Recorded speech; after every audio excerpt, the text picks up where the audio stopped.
Good morning. Welcome to the Rose Hill Missionary Baptist Church, Benton, Mississippi. Pastor by the Gregory Weathersby, First Lady Darlene Weathersby. We thank you for joining us this morning in our worship experience.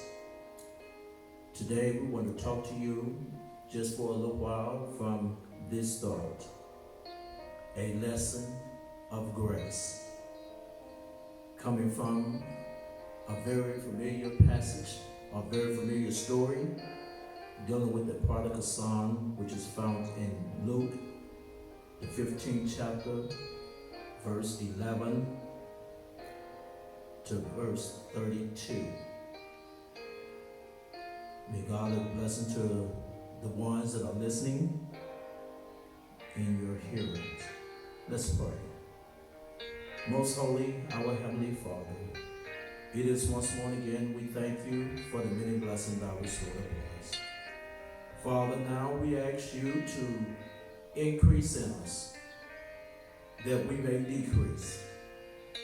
Father, use the lips of clay that we speak with clarity, that we will get a clear understanding of what your word is saying to us today. Father, we thank you. Thank you, Lord. We glorify your holy name. Yes, Lord. In Jesus' name. In Jesus' name. We pray. Amen. Amen. Amen. Here in our text, the verses we want to use in your hearing, it's a portion of that story that Luke shares with us from a story that Jesus shared. Verse 18 says, "And I will arise and go to my Father, and will say unto him, Father, I have sinned against heaven and before thee, and am no more worthy to be called thy son. Make me as one of thy hired servants." All right. And he arose, and he came to his father. Yes. But when he was yet a great way off, his father saw him, and had compassion, and ran, and fell on his neck, All right. and kissed him. Yeah. And the son said unto him, Father, I have sinned against heaven, Yes. and in thy sight, and am no more worthy to be called thy son. Yeah. But the father said to his servant, Bring forth the best robe, and put it on him, Yeah. and put a ring on his hand, and shoes on his feet. Amen. From this passage of scripture, we just want to talk to you a lesson of grace. Grace is something that is unmerited, All right. unpurchasable. Yeah. It's something that we cannot buy. Yes.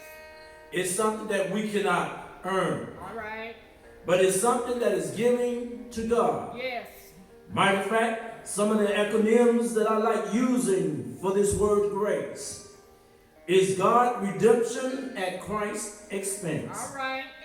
Or if you want to change that to God's righteousness at Christ's expense. God resource at Christ's expense. Here we find that Jesus was sharing a parable, Yeah. a story about a man, a certain man, who had two sons. The younger of them said unto his father, Father, give me my portions of good Yes. that fallen unto me. And he divided unto them his living. And not many days after, the younger son gathered all together and took his journey into a far country. All right. And there he wastes his substance with righteous living. And when he had spent all, there arose a mighty famine in the land. Yeah. And he began to want. Here we find in this story a young man that we call the prodigal son. Yeah. But in this story, in this text, we find that this young man did something that was very unusual among the Jewish community. All right. It was unheard of, a young man asking his father for his good. For in reality of what he was saying unto his father, Dad, I wish you was dead, that I can get my portion of good that's supposed to fall unto me. All right. And so it was up to that dad to either take him to the leaders and has him reported as an unfit child or unfit son, and they would have stoned him to death. But the dad showed some grace. It said, and he divided his good. Yeah. Other word, he had to liquidate his resources. All right. In order to give the portion that fall unto the youngest son. But not only it said he gave his good to the younger son, but he gave unto them, which he gave the older one his portion as well. All right. But then it said many days later, and not many days later, the younger son gathered all of his good, went into a far country, and there he lived loose, righteously living. He became the main man. He was the one that had the best parties. All right. He was the one that bought the drinks. And he was the one that people was hanging around because they was able to use the resources that he offered. Yeah. But then it said that after a while, he spent all that he had. Yes. Oh, I wonder where your friends will go when your money is gone. All right. You know how it is. Some will, long you have the money, they will borrow it from you. But when you're in need, they are nowhere around. Yeah. And so, here it is, this young man has spent all that he had. Yes. And on top of that, there was a famine happening in the land. Yeah. And he found himself in a place of want. Yeah. He wanted some food to put in his belly. Say that. He wanted a place to live. He wanted a place to be able to meet each day resources, or to meet each day expenses that was going on. And he found himself, and it said that he ended up joining himself to the citizen of that country. All right. Other word, when the money was gone, he found himself had to take a job in the city. Yeah. And he found the only job that he could find was a job that the Jews despised. Feeding the swine. Yeah. The swine, an unclean animal. And so therefore he ended up doing that, but then matter got worse. For it says one day he was fainting and his belly needed to be filled, that he desired the husk that he was feeding the swine. Yes. That it started to look good for him because no man gave unto him. But then the Bible said, oh, I just love verse 17 because there's something about verse 17 that ended up showing what was going on. But look, before I go to 17, let me explain to the response of some of the people that was listening to what Jesus had to say. Jesus saw about the song, and the leaders that heard the story ended up saying, that does not happen in our community. And so, therefore, they end up turning their heads up against what he was saying. But then as the son went on and he found himself feeding swine, again they turned their head up because that was something that a Jew would not do. Yeah.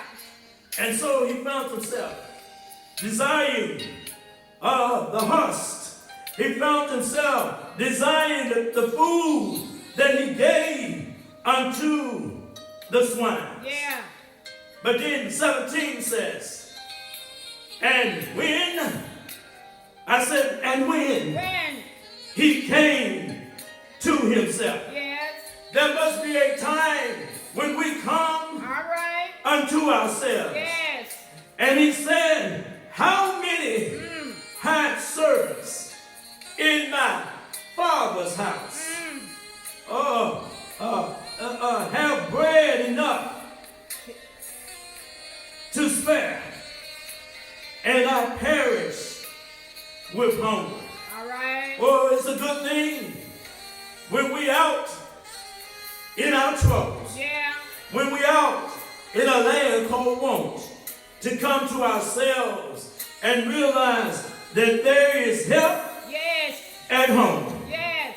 And so we find that this young man, he came to himself. All right. And he realized that it was one thing living in luxury as a son, but even the servants had greater things than him. Yes. And so he ended up saying that I perish with hunger.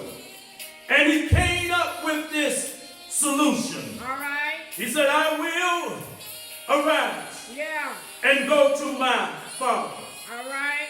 and I will say unto him, Father, Father. I have sinned against Yeah. heaven and before thee. See, it's one thing is to go out on your own, but it's another thing to realize that your father is always at home, ready to answer. Amen. And so only thing we have to do is call upon him. Yay. And so this son came to himself, and he came to the conclusion that he was the one that was in the wrong. Yes. And he came to the conclusion that he had sinned before him. But look, he ended up coming with this solution. He said, I am no more worthy to be called thy son, Yeah. but make me as one of thy hired servants. Yes. Other words, I don't deserve the position of the son because I gave that up when I left home. But can you hire me as one of your servants so I'll be able to serve you? Yes, Lord. And so it ended up saying that the son came home. Now, before I go to this, let me explain who this son represented. This son represented the Son of Man. Yes. And so now, verse 20 said, and he arose, and he came to his father. Yeah. But I like what it says about it. But when he was yet a great way off, his father saw him. Yeah. This tells me that although Dad let him go, but every day day, Dad looked down the road, waiting for his son to return. Yes.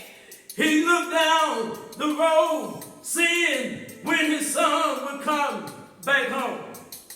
He looked down the road and he was looking for someone, and I can see him each day when someone is coming. He wondered, is that His son. my son? Yeah. It said he saw him and he had compassion. Yes. It's something about this word, compassion.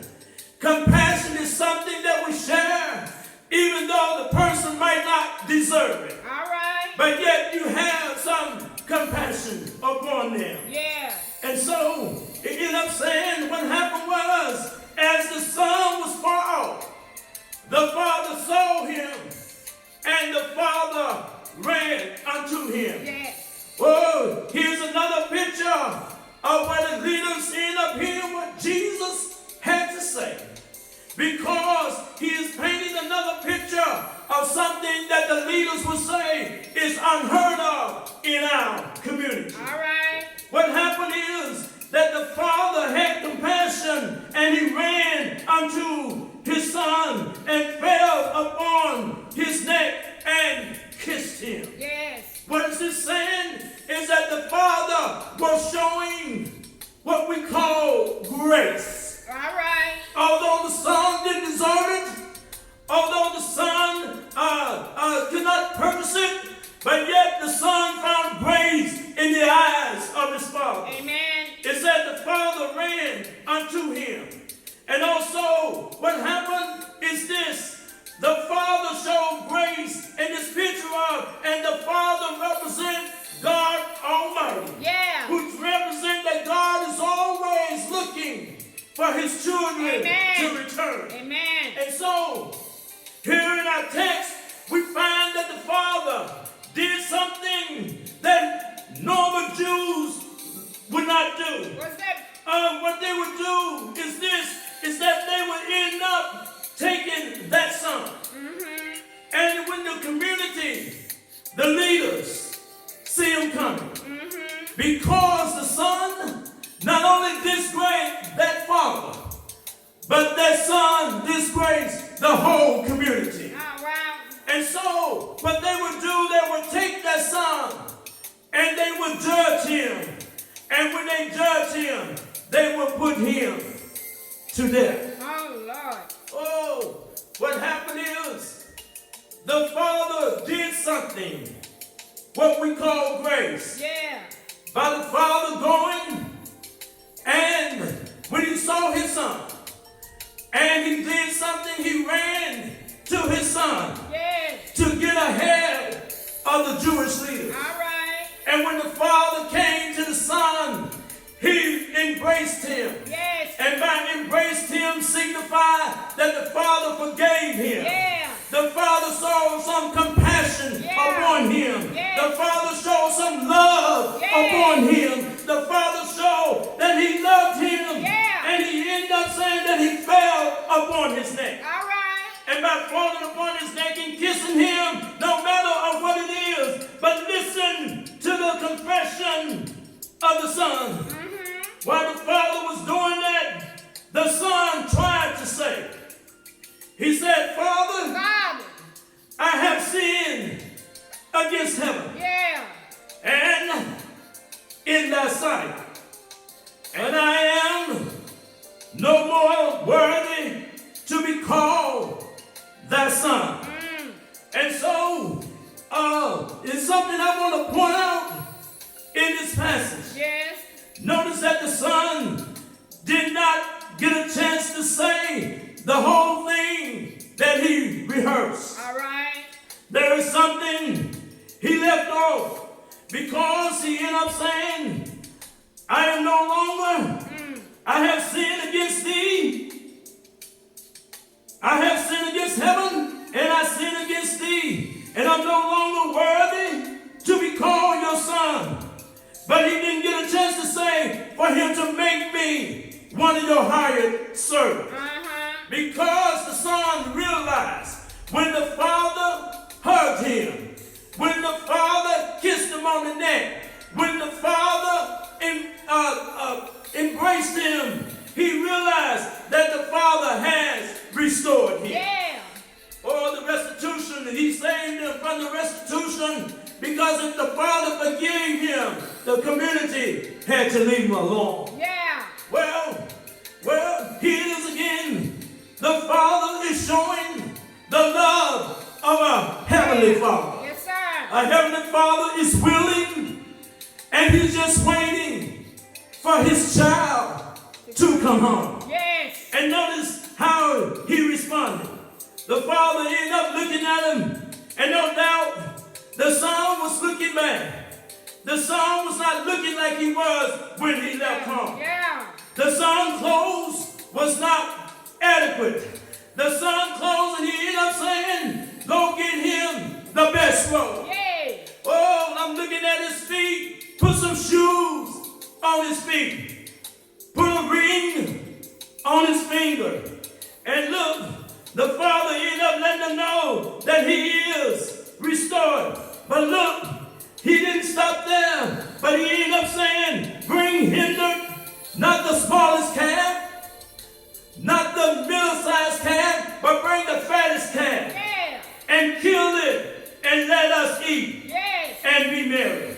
What is the Father saying? He said, this my son was dead, and now is alive. Yes. And he said, he was lost, and is now found. Yes. For they began to be merry.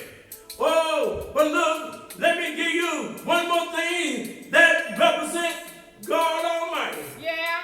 Because God always rejoices when his child comes back home. Amen. Amen. But meanwhile, the Father had another son. And this son heard what was going on. Yes. He heard the music and the dancing that was going on. Then he ended up asking, what did this mean? And they said unto, thy brother is come, Yes. and the father has killed the fattest calf. Yeah. And began to receive him safe and sound. Yeah. But what happened? This brother became what? He became angry and would not go in. Therefore the father came out to entreat him. Well, I wonder why the father came out to entreat the older son.